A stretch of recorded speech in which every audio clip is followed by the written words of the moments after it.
I never thought a human heart could break so quietly. It didn't happen with shouting or slammed doors. It happened in the stillness, in the way my son avoided my eyes while pressing a folded envelope into my hand. Inside was a handful of bills, not enough to cover a month's rent, and a single sentence that has lived in my head ever since. "Mama, we just can't take care of you anymore." My name is Margaret Devereaux. I am 64 years old, a black woman who has carried her family like the earth carries the roots of an old tree, steady, unseen, but essential. I gave up my own dreams to make sure my son, David, could have his. I worked days in a textile shop, nights sewing for neighbors, weekends babysitting my own grandchildren so my son and his wife could build their careers. I was proud to do it, proud to be the one they could lean on. But pride is a fragile thing when it isn't shared. The day they drove me to that motel, the sky was the color of bruises. I remember because I kept staring at it through the car window, pretending to follow the clouds so I wouldn't have to see the emptiness on my son's face.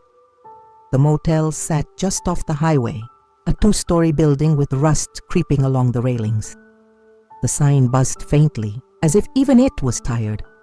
They didn't come inside. They didn't hug me. Claire, my daughter-in-law, stayed in the car, her hands tight on the steering wheel, eyes forward like she was afraid to catch mine. David placed my suitcase on the curb, said the words, and then they drove away. I stood there for a long time before going inside, the sound of their engine fading into the distance. My room smelled faintly of bleach and damp carpet.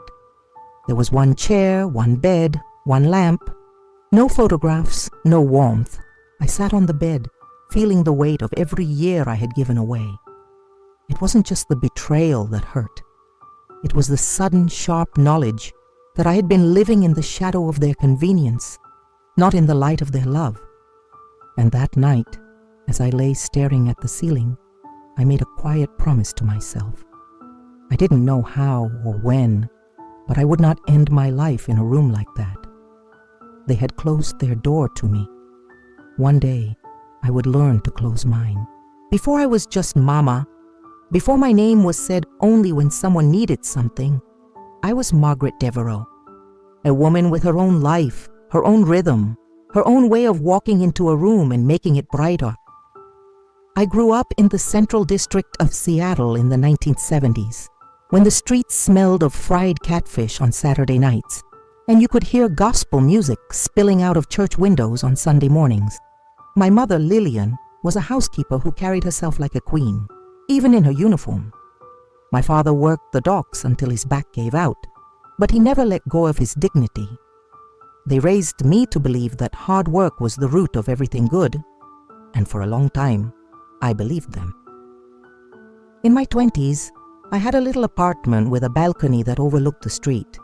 I worked as a textile designer for a small boutique owned by an older black couple, the kind of people who remembered every customer's name. I wore bright dresses, kept my hair in a halo of curls, and thought the world was wide open. And then David came into my life, unexpected, but not unwelcome. His father, Elijah, was my high school sweetheart.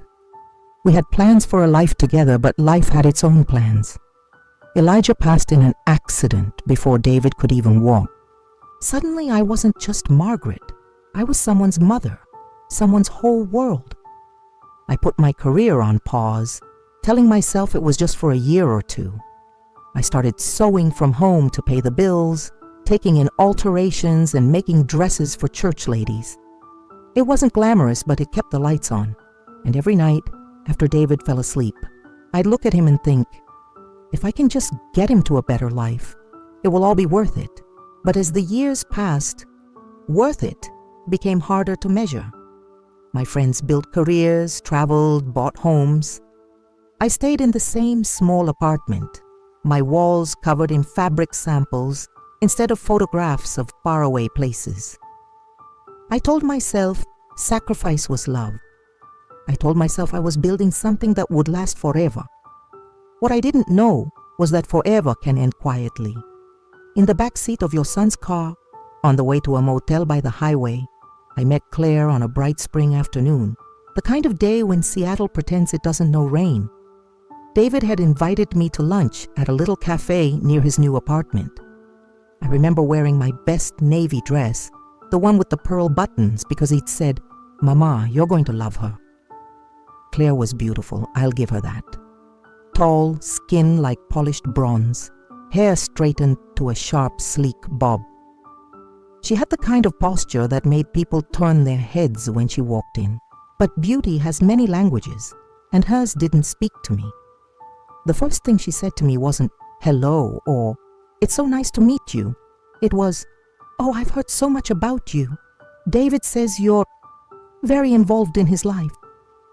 There was a pause after "involved," the kind that feels like an underline. I smiled, but something in me took a small step back. Over lunch, she asked polite questions, but her eyes wandered whenever I answered. When I told her about my sewing work, she tilted her head and said, "That's sweet. I guess you've never really been the career type." I didn't correct her. I didn't tell her about the studio I had once dreamed of owning, the designs that had been featured in a small magazine, the clients who had sent me postcards from Paris and New York. Some things I've learned are wasted on certain ears. Still, I tried. I invited her to church with me one Sunday, offered to teach her my mother's recipe for cornbread. She always had a reason to decline. When they married, I smiled for every photo. I clapped at every toast. I danced until my feet ached. I told myself this was just an adjustment, that she'd learned to see me the way David did. But after the wedding, my phone calls to David went unanswered for days. When I did hear from him, Claire's voice was often in the background, brisk and distracted. Holidays became shorter, visits less frequent, and then came the children. Two beautiful boys with eyes like their father's and skin like mine. Holding them for the first time felt like a door opening in my chest. I thought, this is it. This is where I belong. I didn't know that for Claire, it was the beginning of a countdown, a slow, quiet push to move me out of the center and toward the edges. At first, it was little things, moments you could almost explain away if you weren't paying attention. I'd stop by their house with a basket of peach cobbler still warm and find the door locked even though I knew they were home. Claire would answer a minute later, smiling too wide, saying, "Oh, we were just about to head out." Or I'd call to see if they needed me to watch the boys for the weekend, only to hear, "No, Mama, we've got it covered." But when I asked them the following week how it went, David would mention they'd hired a sitter. It was the kind of distance you can't measure in steps, only in temperature. The way the air changes around people who've decided they no longer need you. One afternoon, I came over with some groceries. I knew Claire liked fresh greens from the farmer's market, and I'd picked up collards, okra, and a basket of strawberries. She opened the door, her phone still pressed to her ear. "Oh, Mama's here," she said into the phone, her voice light but her eyes elsewhere. Then, without lowering her voice, she added, "Yeah, she's been coming by a lot lately. I think she gets lonely." I stood there holding the bags, hearing her words as clearly as if they were meant for me. My hands felt suddenly heavy. A week later, I was in the kitchen with the boys, helping them mix batter for pancakes, when I overheard it again. Claire was in the living room, speaking quietly, but not quietly enough. "It's just, she's always around. We need our space, you know."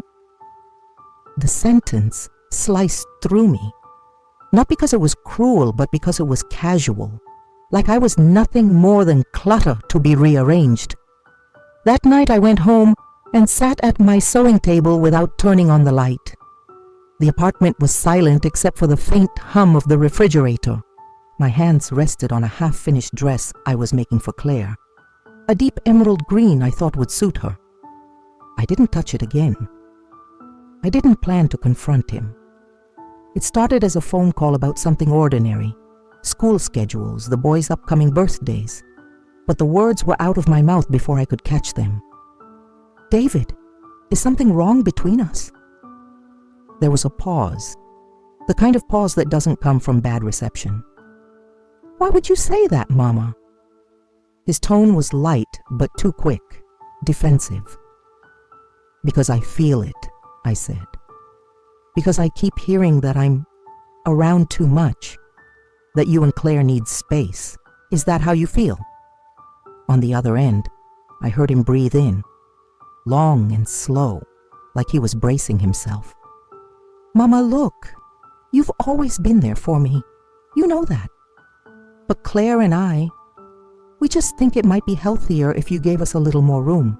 Boundaries, you know? It's nothing personal. Nothing personal. The two words landed heavier than if he'd shouted. Boundaries, I repeated, my voice quieter than I meant it to be. I've been your boundary since the day you were born, David. Between you and every hard thing this world could throw at you. He didn't respond right away. Then, as if to close the subject, he said, "It's just better this way." We hung up soon after. I sat there for a long time, staring at my phone, feeling the slow unwinding of something I thought was unbreakable. That night I couldn't sleep. I kept replaying his voice in my head, the distance in it, the way it carried no trace of the boy who used to press his forehead to mine and whisper, "You're my favorite person, Mama." I told myself it was just a phase. But deep down, I knew phases don't come with envelopes of cash and the words, "We can't take care of you anymore." It happened faster than I expected. One moment I was in my small apartment folding laundry. The next, David was at my door, holding a manila envelope like it was a gift.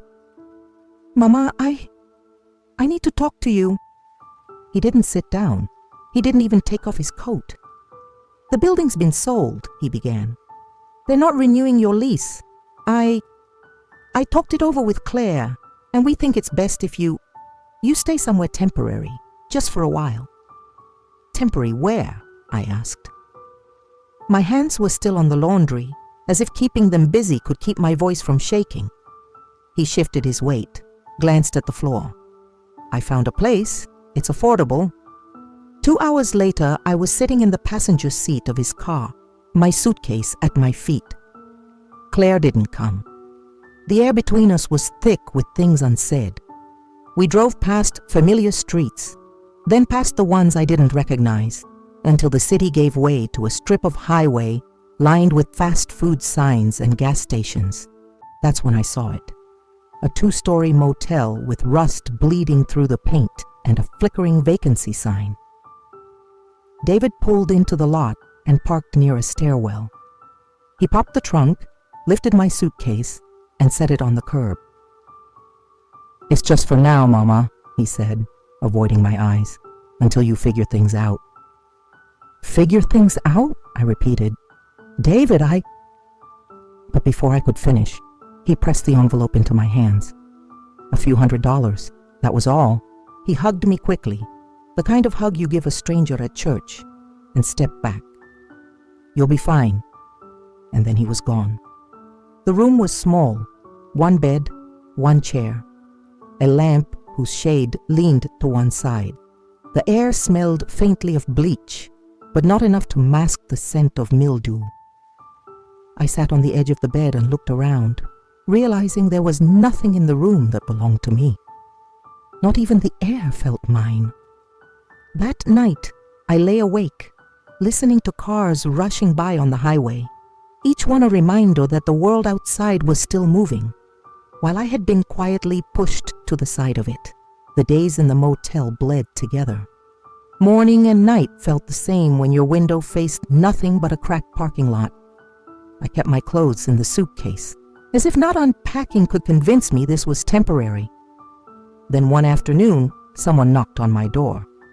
Not the polite tap of housekeeping, but a steady, familiar rhythm. When I opened it, there she was, Gloria Bennett. We'd met decades ago, back when I worked at the textile shop. Gloria had been one of the few people who could match my speed at a sewing machine and my stubbornness in an argument. She was tall, with skin the deep shade of pecans and a laugh that rolled out of her like music. But this time, she wasn't laughing. "Lord have mercy, Margaret," she said, stepping inside before I could say a word. Her eyes scanned the room, the sagging bedspread, the bare nightstand, the suitcase by the wall. She put a hand over her mouth. "What did they do to you?" I tried to explain. I tried to make it sound like I was fine, like this was all part of some plan. But halfway through, my voice cracked. Gloria didn't press me. She just sat beside me on the bed and took my hand. We stayed like that for a long time, until she finally said, "You can't stay here, Maggie. You need to get back to work." I told her my skills were out of date, that nobody needed a 64-year-old seamstress with a tired back and a dated portfolio. She shook her head. "You don't know the half of it. My firm's drowning in deadlines, and they need someone with your eye. It's not glamorous, but it's a start. Come in Monday." She left a grocery bag on the nightstand, bread, fresh fruit, a carton of milk. And then she hugged me, tight and lingering, the way family is supposed to hug. When the door closed behind her, the room felt different. Not bigger, not brighter, but less empty. For the first time in weeks, I thought maybe, just maybe, I wasn't finished yet. Gloria was true to her word. Monday morning, she picked me up herself. I'd ironed my best blouse the night before, pale cream with buttons shaped like tiny shells, and pressed my slacks until the creases were sharp enough to cut paper.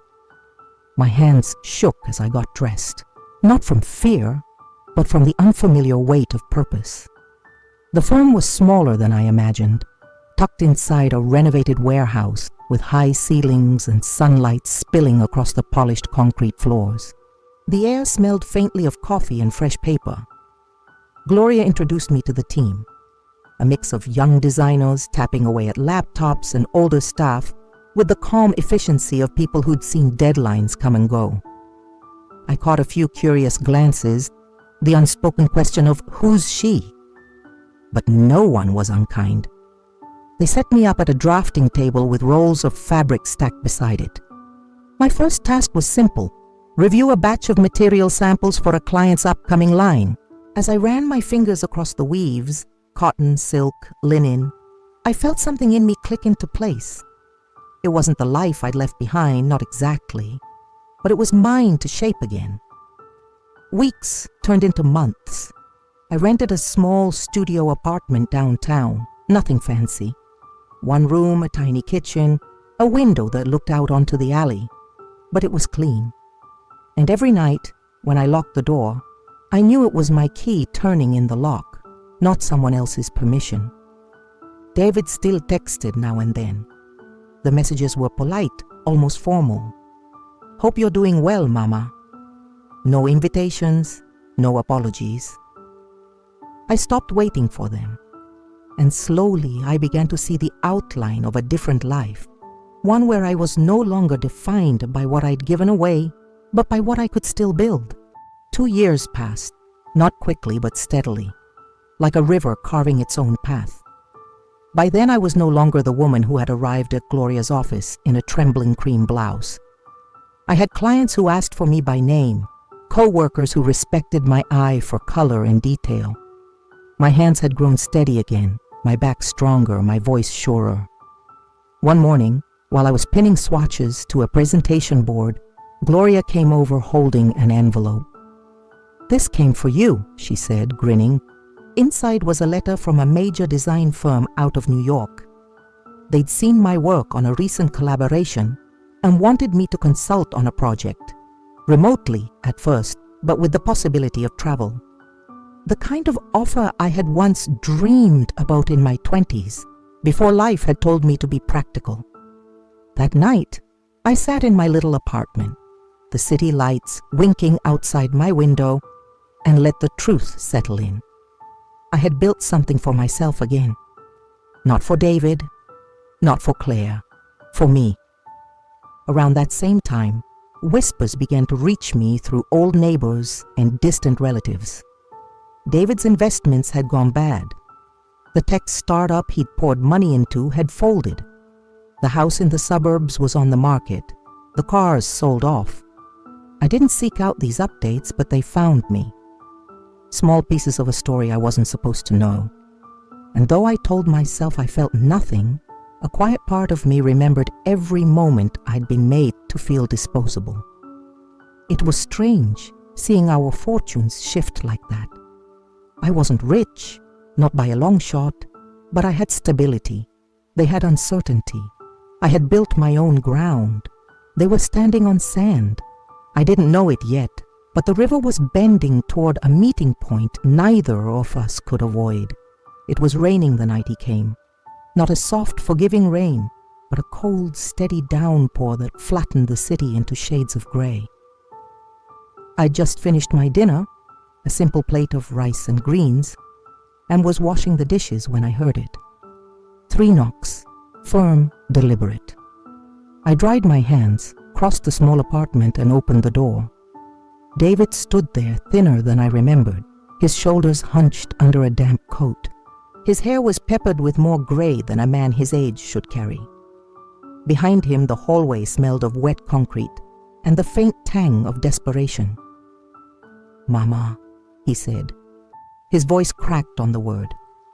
For a moment, we just looked at each other. I could see the boy he once was, the boy who used to run to me after school, clutching his backpack, grinning wide. But layered over him was a man I barely recognized, worn down not just by bad luck, but by choices. "Can I come in?" he asked. I stepped aside. He didn't sit right away, just stood there in the middle of the room, dripping water onto the floor.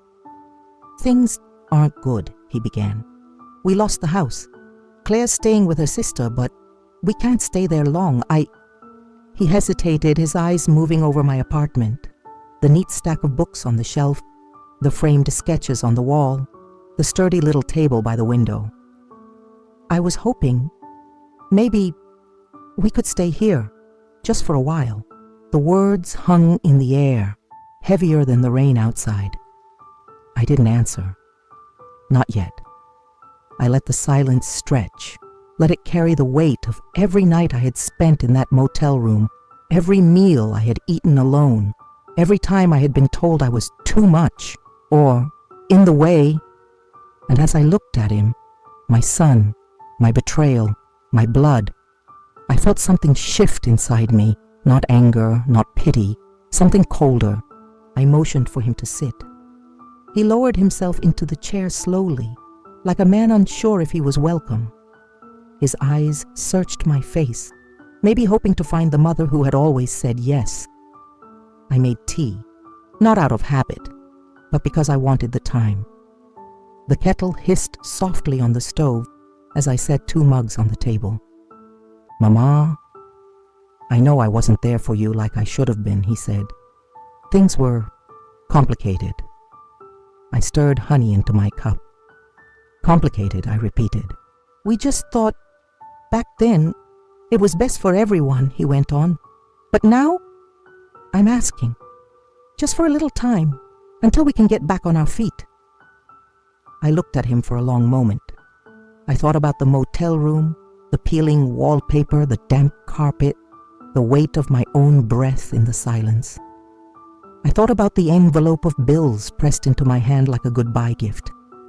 I thought about the way Claire had kept her eyes fixed forward, as if I was something in the rearview mirror. And then I thought about the life I had built since, my work, my home, the peace I had carved out for myself. "David," I said, my voice calm, steady, "I understand, but I need my space." The words were quiet, but I saw them land. His shoulders sagged, his mouth opened slightly as if to argue, but no sound came. I didn't slam the door when he left. I didn't raise my voice or make a scene. I simply walked him to the hallway, wished him well, and closed the door. The rain kept falling outside. Inside, the air felt still, almost warm. I sat at my table, wrapped my hands around the mug of tea, and let the silence settle around me. This time, it wasn't the silence of abandonment. It was the silence of a choice I had made, and one I would never regret. People think betrayal is loud, an explosion, a storm, something you see coming from miles away. But most of the time, it's quiet. It hides in the pauses of a conversation, in the way someone's eyes shift away from yours, in the slow retreat of footsteps you didn't realize were leaving. I used to believe love meant sacrifice, that the more you gave, the deeper the roots grew. But roots can't hold if they are planted in someone else's soil. When David walked away that night in the rain, I didn't feel triumph. I didn't feel anger. I felt whole.